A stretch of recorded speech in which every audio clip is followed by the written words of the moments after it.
God bless America on this beautiful winter day. Today we're going to be working on the purge valve on the 2000 Grand Am GT. The purge valve decided to pull a Grand Am it. Symptoms of a bad purge valve include rough idle, rough start, misfires, check engine light, code PO420, and bad fuel mileage. So the tools that we're going to need today are a 10mm socket with a socket wrench. This is a 3/4 socket. I have a flathead screwdriver, and I have our replacement part. And we're going to do our hose as well that goes to our crankcase, because mine's is old and a little beat up. So let's dive right on into it and let's get started. Sorry for the shaky camera. I don't have anywhere to mount the camera right now. But we're going to first start with taking off this plastic tubing here. This goes to your fuel. This is your Evap sensor right here. So I'm going to go ahead and pull this tab back. This little tab right there. Pull it back and over to the right, and it'll pop right off.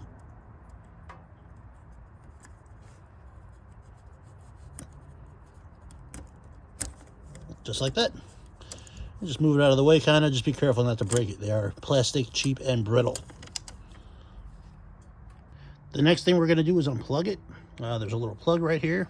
You'll see the red tab, which is right there. You're just going to pull back on that, and then obviously just pull on the plug and it will come loose. So I'll show you how to do that. Pull back on this tab, like that, and pull back on the plug, and it will come right out, just like that. The next thing we're going to do is take off this plug right here for your EGR valve. All you got to do is get a screwdriver in the back of this thing. There's a little pin in there or a tab. You're just going to pull up on that or push up on it, and it should come right off. I'm going to need two hands to do this, guys, so I'm not going to do it on video. All right, since you once you got the screwdriver back there and pushed up on that tab, you just pull it right off, and you can set that out of the way as well.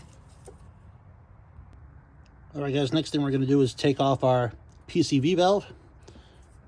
Just pull it out, and we're just going to turn this and pull this off of the plastic piece, because we're going to be replacing this plastic piece. And we'll set this up on the cowl so I don't lose it. Next thing we're going to do is we're going to take a 10mm socket that we have and loosen these two bolts to loosen up this bracket so it's out of our way to get this plastic tubing out of there. Now, it's up to you guys if you want to move this plastic tubing out of the way that goes into your air intake. Me, I'm just going to kind of slightly push it slightly out of the way, and it'll be fine. But if you're afraid to break it, you can just pull this right out of here carefully, and you can move it out of the way. Gently, of course. All right, we got those 10mm bolts out, so now this is loose, and we have some wiggle room. See that? And it's just enough room to get this out of here. All right, guys, so we got this loose, and as you can see, I'm going to zoom in for you without the light being all bothered. As you can see, that hole right there in the intake, that's where this hose goes into. All you really got to do is lift this up a little bit, move this piece out of the way, and you're able to finagle that out of there. Just be careful. You don't want to break a piece off into the intake. All right, so now that we got all that out of the way, all we have to do now is get a flathead screwdriver and put it right inside there. And I'll point to it for you right here. And this will just basically push this tab backward and be able to release this purge valve. And then this whole thing will come out with the purge valve. So just to show you guys, here's my flathead. Just go in there and push. And let's see if I can show you in the back here. Sorry about the camera movement, guys. You see that tab right there moving? That's what needs to be pushed back in order to get this sensor out. Once that tab is pushed back, you are able to jiggle this thing upward and out from that bracket right there. Just have to wiggle it around like a loose tooth. And eventually, it's going to come up. Let me use 2 hands here, guys. Sorry about that. All right, so I was able to wiggle it free. As you can see, it's pretty loose. And you're just gonna lift it up very carefully, not to break anything along the way. It's a little bit of a tight squeeze, but it'll come right out of there. We'll pull it along with the plastic tubing as well. Let's be careful not to break anything while we're doing that.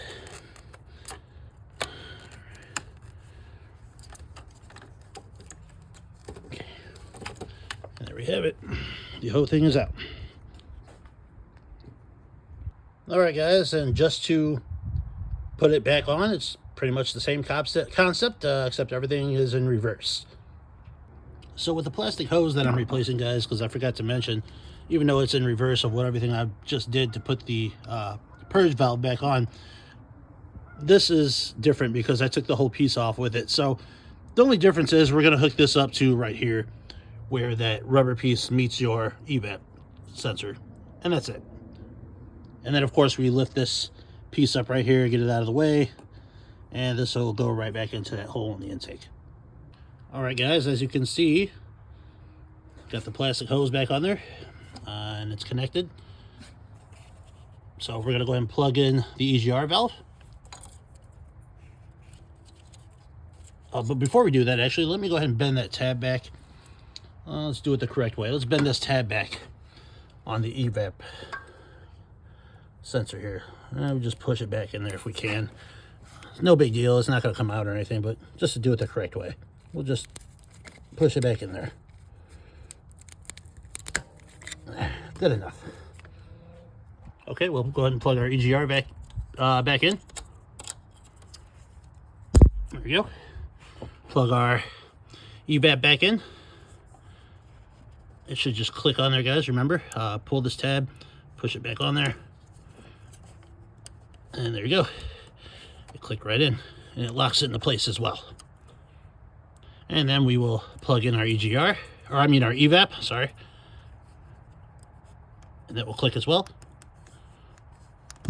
There we go.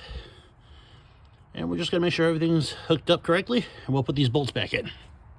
We'll go ahead and everything looks like it's plugged in. We'll put the bolts back in.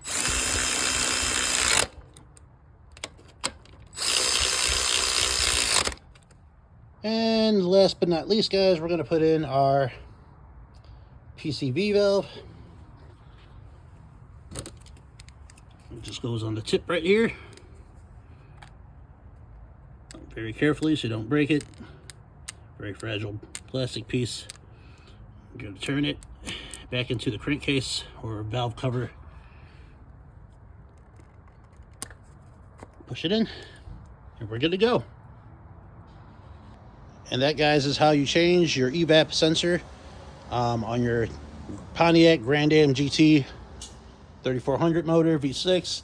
I'm sure it's probably quite the same with a lot of vehicles, just different shapes in different areas, but pretty much quite the same. I hope this video helped you in case your car had an issue with this problem. But as always, God bless you, God bless America, have a wonderful day, and Happy New Year.